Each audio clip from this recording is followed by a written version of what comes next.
की भूमि है और जब जब भारत पर कोई आंच आई, कोई इसकी तरफ किसी ने घृणीय आंखों से देखा, तब तक हमारे वीरों ने उसका मुंहतोड़ जवाब दिया है, उसको उसी भाषा में जवाब दिया है, अपनी जान की कुर्बानी पेश की है, शहादत दी है, लेकिन मातृभूमि की रक्षा से पीछे ना हटे और भारत को हमेशा सुरक्षित रखा, महफूज रखा।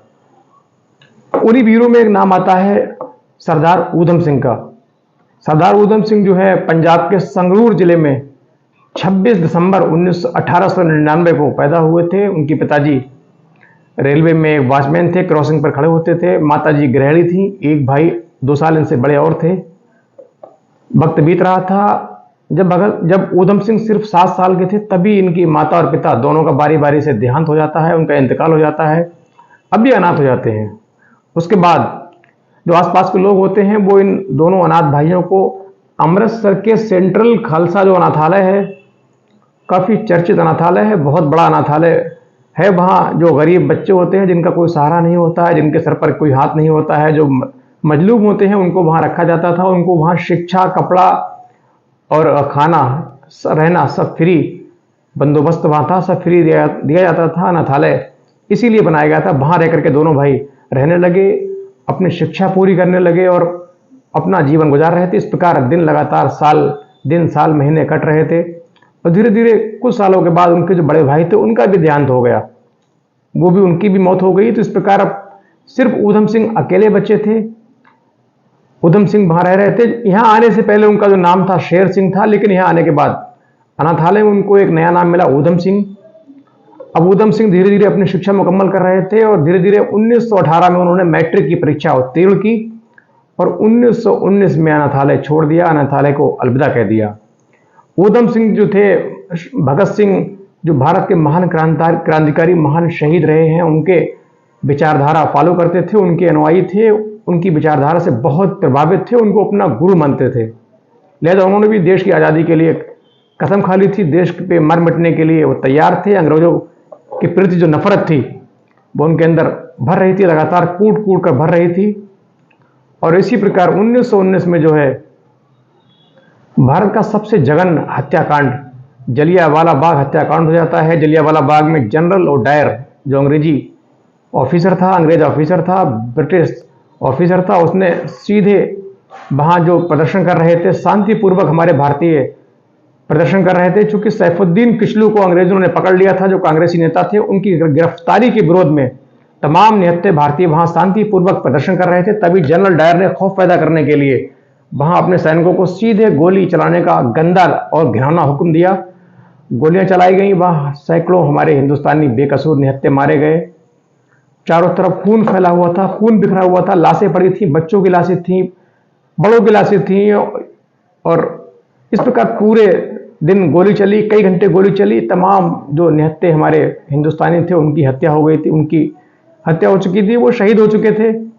और जब उनके शव निकले, उनकी जो सब अंतिम जो सफर हुए, तो उसमें सैकड़ों मिट्टी एक साथ हुई, सैकड़ों सब एक साथ, जनाजे एक साथ निकाले गए। उस घटना को ऊधम सिंह ने अपनी आंखों से देखा था। उस घटना को देखने के बाद उनके अंदर इतना अंग्रेजों के प्रति नफरत, इतना खौफ भर गया था कि वो बस वो जनरल डायर को मारना चाहते थे, उसकी जान लेना चाहते थे। उनके अंदर उसको मारने का जज्बा भर चुका था। उन्होंने एक शपथ ले ली थी कि जनरल डायर को मैं अपने हाथों से मारूंगा। इसी प्रकार उन्होंने धीरे धीरे वक्त कटता रहा और उसके बाद उन्होंने गदर पार्टी ज्वाइन कर ली। गदर पार्टी का चूंकि गठन हुआ था भारत में अंग्रेजों के खिलाफ, भारतीयों में लौ जलाने के लिए, लौ पैदा करने के लिए, आज़ादी के जो लौ है, आज़ादी का जो जज्बा है वो पैदा करने के लिए गदर पार्टी का गठन किया गया था। उसमें ज्वाइन हो गए, उसमें शामिल हो गए और धीरे धीरे वक्त गुजरते रहे, साल गुजरते रहे और वो जनरल डायर जो था उसका कार्यकाल खत्म हुआ। उसको दोबारा ब्रिटिश बुलाया गया, वो वापस जा चुका था। और उसको मारने के लिए ऊधम सिंह ने पूरी रूपरेखा तैयार की। धीरे धीरे कश्मीर के रास्ते जर्मन होते हुए वो इंग्लैंड पहुंच गए, अपना नाम पता भेष बदलते हुए इंग्लैंड पहुंच गए। और वहां एक दिन जो 13 मार्च 1940 को लंदन के कास्टन हॉल में एक बैठक रखी गई थी, जो कि जलियांवाला बाग हत्याकांड के पूरे 20 साल बाद रखी गई थी। उस बैठक में उनको मालूम चला, उनको पता लगा कि यहाँ जनरल माइकल ओडायर जो जनरल था, ब्रिटिश जनरल जिसने जलियांवाला बाग हत्याकांड करवाया था, जलियांवाला बाग हत्याकांड का मुख्य आरोपी, गुनाहगार कातिल, वो उस बैठक में आने वाला था। लिहाजा उन्होंने पूरी तैयारी की, उसको मारने के लिए प्लान बनाया। सबसे पहले उनको ये दिक्कत थी कि वहां जब जाएंगे तो वीआईपी मीटिंग है, वीआईपी बैठक है, तो वहां हर आम आदमी का जाना मुश्किल है। हथियार के साथ तो मुश्किल जाना असंभव सा है, वहां गेट पर चेकिंग होगी।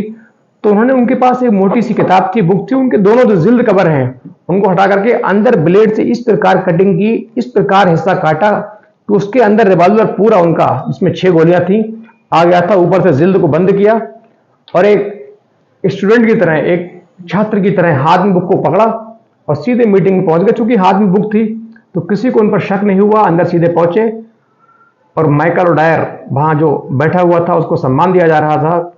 जिस वक्त वो स्टेज पर भाषण देने के लिए आया, भारत के लाल अमर शहीद ऊधम सिंह ने, जो पहले से ही उसकी लौ में गुस्से की ज्वाला में धधक रहे थे, देशभक्ति की ज्वाला भरी हुई थी, नफरत अंग्रेजों के प्रति उनके अंदर बढ़ चुकी थी, लगातार बढ़ रही थी। उन्होंने सबसे पहले आगे जाकर के रिवॉल्वर निकाला और उनको जलियांवाला बाग की याद दिलाते हुए उस दरिंदे को 6 की 6 गोलियां मारकर हमेशा के लिए मार डाला, हमेशा के लिए उसको मौत की नींद सुला दिया। उसके बाद अपने हाथ ऊपर किए, सरेंडर किया, भागे नहीं।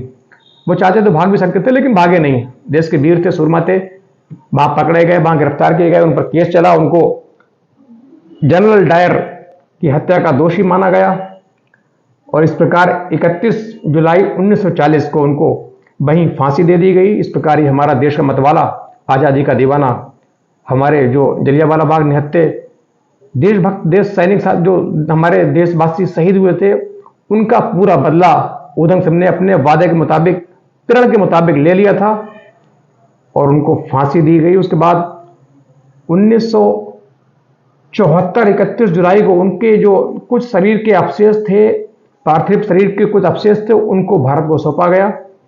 उनको ला करके यहाँ एक म्यूजियम। इस प्रकार से भारत का महान शहीद, भारत का लाल, जिसने प्रण लिया था कि जलियांवाला बाग हत्याकांड का आरोपी जनरल डायर, उसको मारने का जो प्रण लिया था, कसम खाई थी, उसको मार करके अपना जीवन, अपना सर्वस्व इस देश के लिए निछावर कर दिया और हमारे आपके बीच दिलों में हमेशा हमेशा के लिए जिंदा हो गए, हमेशा के लिए अमर हो गए। ऐसे थे हमारे महान शहीद ऊधम सिंह, जिनको हम आज सल्यूट करते हैं। ऐसे महान शहीद को हमारा सल्यूट।